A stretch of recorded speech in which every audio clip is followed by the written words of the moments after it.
सबसे पहले आपको बताएं कि इस्लामाबाद हाई कोर्ट का हुक्म धरे का धरा रह गया। इलेक्शन कमीशन के जराये ने कहा है कि 15 घंटे में बल्दियाती इलेक्शन का इंतजाम नहीं कर सकते। अदालती हुक्म के बाद chief election commissioner Sikandar Sultan Raja हंगामी तौर पर इलेक्शन कमीशन पहुंचे थे। चीफ इलेक्शन कमिश्नर की ज़ेर सदारत इजलास में इम्कानात का जायजा लिया गया। जराये इलेक्शन कमीशन के मुताबिक बल्दियाती इंतखाबात के लिए प्रिजाइडिंग ऑफिसर्स, ट्रांसपोर्ट और पोलिंग अमले का इंतजाम नहीं हो सका। हुकूमत ने भी सिक्योरिटी की फराहमी से माजरत कर दी है। जराये का कहना है कि इस्लामाबाद में बल्दियाती इंतखाबात कराने के अदालती फैसले के खिलाफ इंट्रा कोर्ट अपील हफ्ते की सुबह दायर किए जाने का इम्कान है। आपको बताते चलें, इलेक्शन कमीशन जराये ने कहा है कि 15 घंटे में बल्दियाती इलेक्शन का इंतजाम नहीं कर सकते।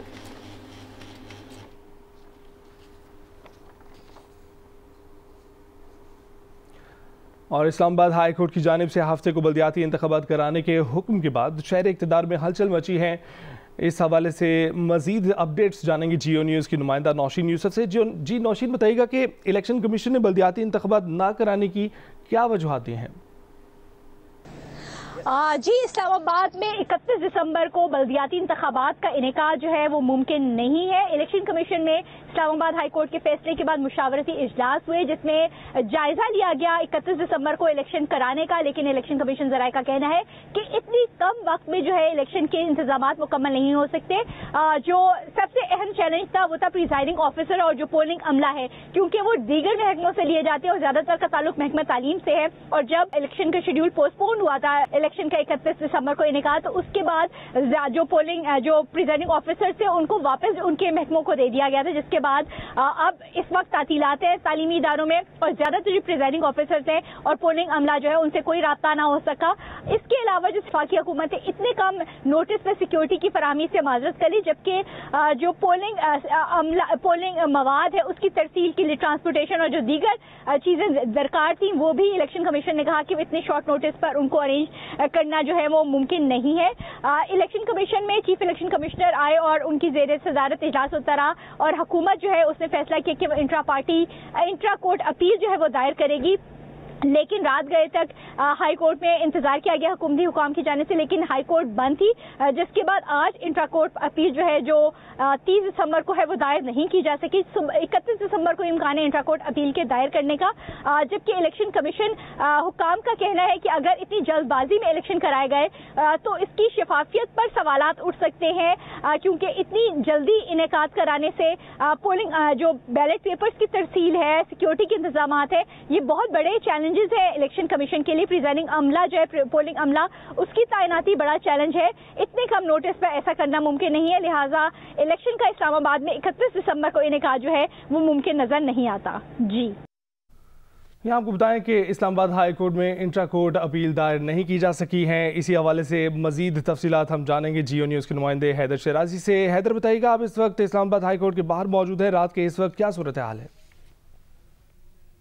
इस्लामाबाद हाई कोर्ट की अभी बात कीजिए तो इस वक्त इस्लामाबाद हाई कोर्ट के दफातर बंद हो चुके हैं, अदालती अमला घर जा चुका है और यहाँ हमने देखा कि अदालती तारीख में रात के पहर भी अदालतें खुली और इस हवाले से अदालत ने फैसले भी दिए। और अगर दूसरी जानिब हुकूमत की बात कीजिए तो हुकूमत की जानिब से इलेक्शन के लिए सिक्योरिटी फ्राहम करने से माजरत की गई है और साथ ही यहाँ इंट्रा कोर्ट अपील आज दायर ना हो सकी और इंट्रा कोर्ट अपील अब सुबह के वक्त दायर की जाएगी और कल जिस वक्त सुबह अदालती अमला आएगा उसके बाद ही इंट्रा कोर्ट अपील दायर की जाएगी। और लाहौर का रुख करते हैं, जहां असातिज़ा का ज़मान पार्क के सामने धरना ख़त्म हो गया है। अब क्या सूरत हाल है जानने के लिए बात करेंगे नुमाइंदा जियो न्यूज़ मियां आबिद से। मियां आबिद, बताइएगा, धरना ख़त्म हो चुका है, असातिज़ा घरों को जा चुके हैं?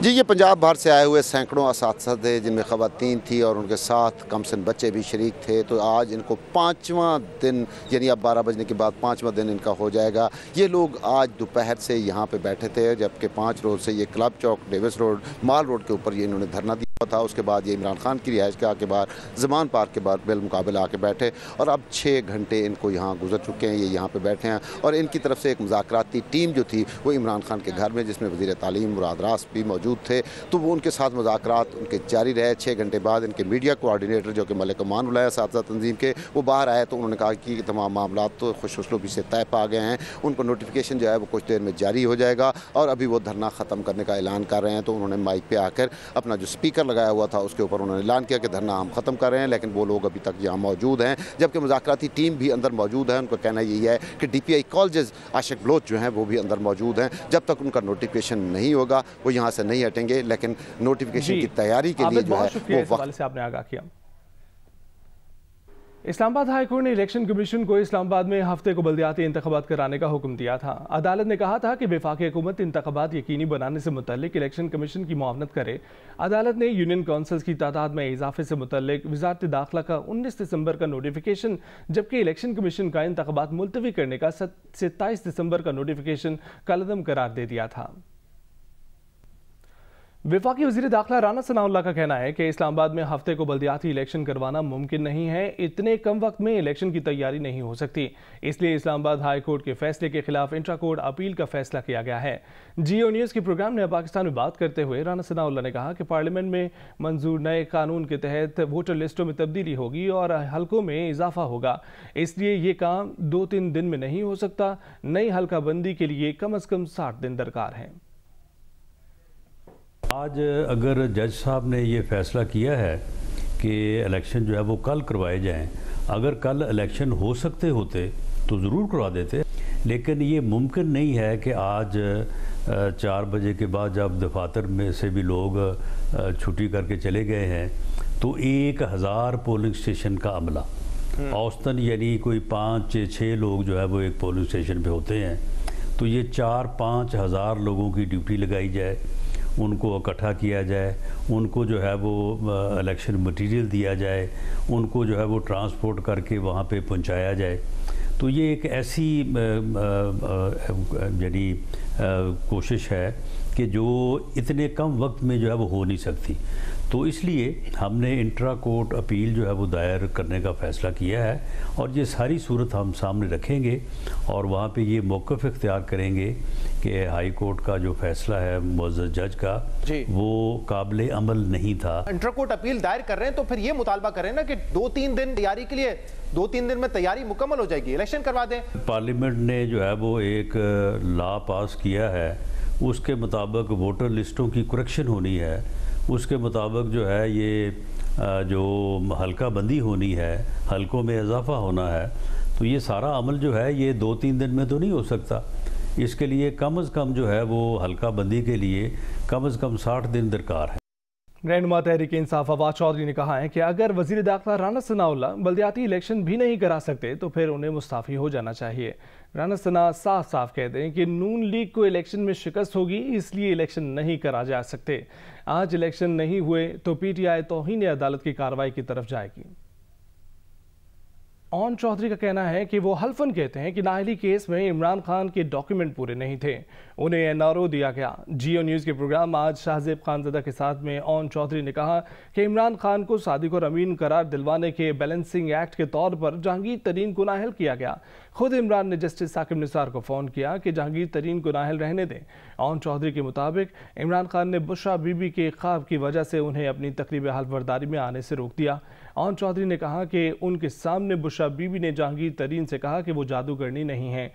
इन दिनों ये माहौल था कि बुशरा बीबी को मुर्शद मानने वाला इमरान की गुड बुक्स में आ जाता था। बिल्कुल ये बात ठीक है कि जहांगीर तरीन साहब की नाअहली से पहले ही मुझे ये इल्म हो चुका था, बड़े पावरफुल क्वार्टर से इल्म हो चुका था कि जहांगीर तरीन साहब को डिस्क्वालीफाई किया जा रहा है और इमरान खान साहब को क्लियर किया जा रहा है। कहा गया कि आपको इमरान खान साहब को बिल्कुल बचाना है, उनके पेपर्स कंप्लीट हैं नहीं हैं, और जिधर से और ये एक्चुअली NRO मिला, ये एक्चुअली NRO दिया गया, किसी अहम जगह से ये पैगाम गया कि नहीं इमरान खान साहब की तो चीज़ें भी कंप्लीट नहीं हैं, लेकिन उसके बावजूद उनको बचाया गया और जहांगीर तरीन साहब को डिस्क्वालीफाई कराया गया, सेक्रीफाइस किया गया सिर्फ बैलेंस करने के लिए। एक और सुन लें ब्रेकिंग न्यूज़, तरीन साहब की रिव्यू पिटीशन को भी रिजेक्ट करवाने में डायरेक्ट साकिब निसार साहब को PM साहब का फ़ोन जाता है कि ये रिव्यू पिटीशन आपने इस पर इनको रिजेक्ट कर देना है। ये बड़े बहुत सोर्सफुल ज़रिए से मैं आपको बता रहा हूँ और ये उस वक्त का पता है हमें कि ये हुआ और ये हुआ और बिल्कुल हुआ। आपके इल्म में है और आपने खुद ने ज़ाती तौर पर ये बात देखी कि 2018 से पहले 16-17 के दौरान इमरान खान जनरल बाजवा से मुलाकात करने के लिए जाते थे? मैंने सच बोलना है, बिल्कुल जाते थे, क्यों नहीं जाते थे। एक हमारा डिनर हुआ था, उस डिनर पे उन्होंने कहा था शादी के फ़ौरन बाद, तो उसके ऊपर उन्होंने तरीन साहब को कहा था कि जी मैं आपको ये बताना चाहती हूँ कि मैं जादूगरनी नहीं हूँ, और जो भी उन्होंने कहा। आप भी थे वहाँ मौजूद? जी बिल्कुल, मैं मौजूद। और हमें ये आइडिया होता ना उस वक्त तो हो गया कि जो मुर्शद बना लेगा वो गुड बुक्स में आ जाएगा। जाहिर सी बात है उस वक्त तक सिचुएशन ये थी कि जिसको घर से क्लियरेंस मिलती थी वो इमरान खान साहब का फेवरेट बन जाता था, और ये हकीकत बात है। ऐसे ऐसे लोग आपको बता सकता हूँ कि जिनका वो नाम सुनना भी पसंद नहीं करते होंगे, जिनका उनको नाम तक पता नहीं होगा, और वो आए और उनके फेवरेट बन गए क्योंकि वो घर से बैत होके आ जाते थे और वो फेवरेट बन जाते थे। ये मैं इसलिए बता रहा हूँ, ये सच है। इमरान खान साहब को पसंद नहीं थे मगर बुशरा बीबी की बैत करते थे, इसलिए फिर वो काबिल कबूल हो जाते थे इमरान खान साहब के लिए। ऑब्वियसली मैं यही कहना चाह रहा हूँ आपसे। मुझे हलफ बर्दारी की रात ही कहा गया कि जी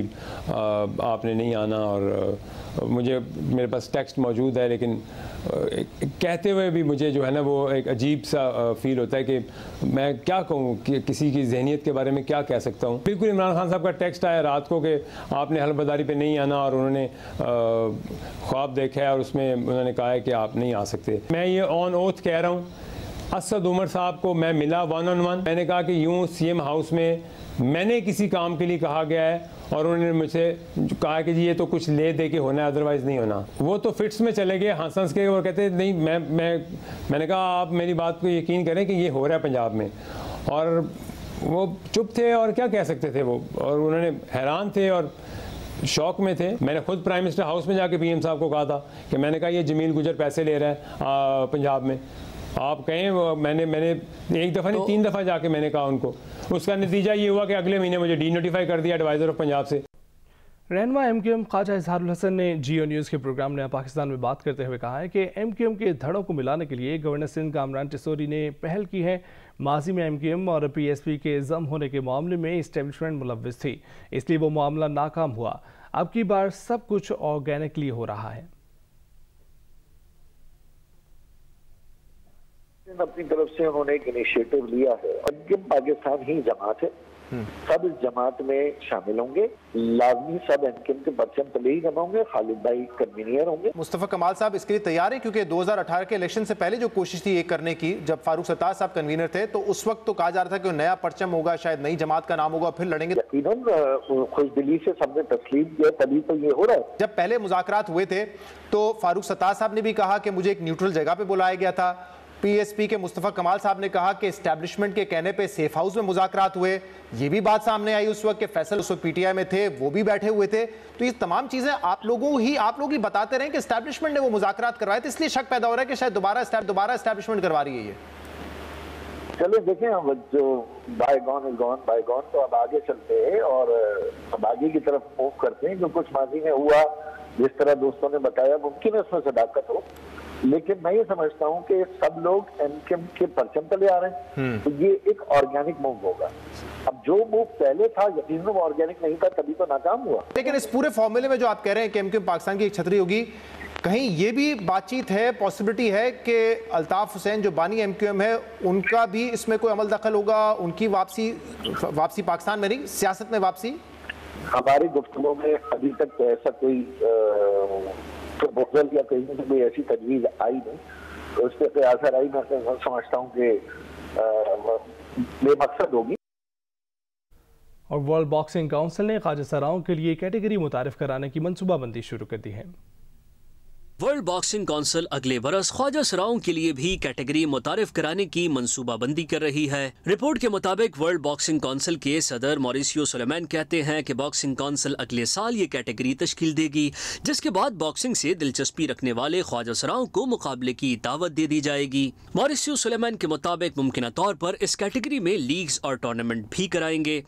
इस कैटेगरी में मुकाबले के लिए WBC पैदाइश का कानून अपनाएगी, जिसके तहत मर्द से औरत बनने वाले आपस में और औरत से मर्द बनने वाले आपस में मुकाबला कर सकेंगे।